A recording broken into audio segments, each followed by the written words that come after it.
We're here with Jim Wyckoff. Jim, thanks for being with us today.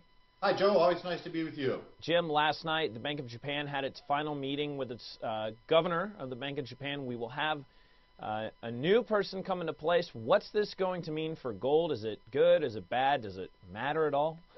Well, I think the underlying theme is going to be that the Bank of Japan is going to continue on its path of very accommodative monetary policy, and that is an underlying bullish factor for the raw commodity sector, including the precious metals and gold. Now, is it something that when the changeover occurs, are we going to see more bank action on the part of the Bank of Japan, or is it too early to figure that out? Well, I think the early indications are that they want to be even more aggressive on their monetary easing. So that could technically be good for gold if all goes in the right direction. Yep, that's right. Well, tomorrow we have the unemployment report, which comes out for the month of February. It comes out, of course, tomorrow, but it is of the month of February. We are looking for above about 150,000 jobs. Is there anything that could surprise one way or the other that would put gold higher, or maybe even in an opposite direction?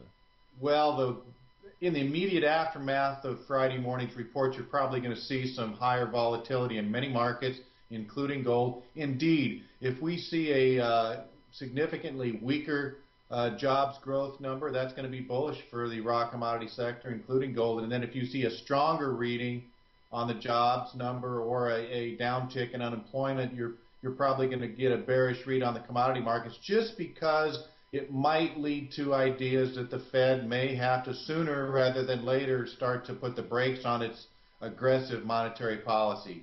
Do you think this would only be a temporary move or something that could last longer? You mean a temporary move in the gold market? That's right.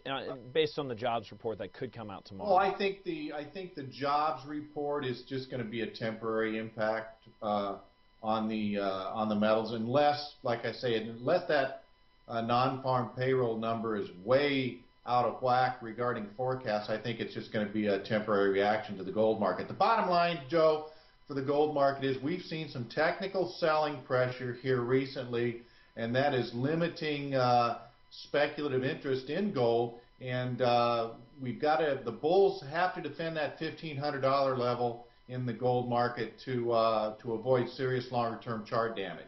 All right, Jim. Well, thanks for being with us, and we'll talk to you next week. See you next time, Joe. Bye-bye.